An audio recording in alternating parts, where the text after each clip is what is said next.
মন্ত্রী, জি মহারাজ, আজকে আমার রাজকুমারের জন্মদিন, তুমি সব বন্দীদেরকে নিয়ে আসো।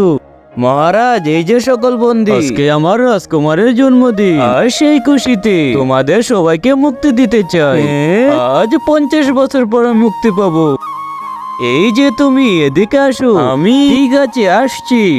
প্রণাম মহারাজ, আজকে তো তোমায় মুক্তি করে দেব, কিন্তু তোমার অপরাধ কি ছিল? মহারাজ, আমি একটা মেয়েকে চুমা দিয়েছিলাম। মন্ত্রী, জি মহারাজ, শুধু একটা মেয়েকে চুমা দেওয়ার জন্য ওকে কেন বন্দি করেছো? মহারাজ, ওই মেয়েটা আপনারই রাজকুমার। কি?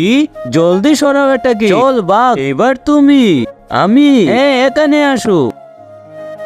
বলুন মহারাজ, তোমাকে কেন বন্দি করা হয়েছিল? মহারাজ, আমি পাদ মেরেছিলাম। পাদ মারছিলাম তো এতে বন্দি করার কি আছে? পাদ তো আমিও মারি, দুনিয়ার সবাই মারে। মন্ত্রী, বলুন মহারাজ, সামান্য পাদের জন্য ওকে বন্দি করেছে কেন? আরে মহারাজ, আপনি তো জানেনই না, ওর পাদের জন্য অনেক মানুষ মারা গেছে। জলদি সরাও ওকে। এই যে বুড়ো কাকা, আপনি আসেন, আমি চলে যাচ্ছি, তোমরা ভালো থেকো।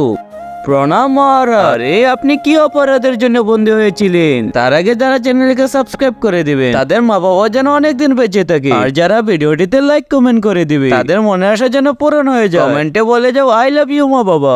আরে বাপু, আমি তো তোমার বাপ দাদার আমল থেকে জেলে আছি, অপরাধ কি আমার সঠিক মনে নেই? তাহলে তুমি আমাদের পূর্বপুরুষদের শেষ চিহ্ন। মন্ত্রী, শুনছু? এ আমাদের পূর্বপুরুষদের শেষ চিহ্ন, একে সারা জীবন বন্দী করে রাখো।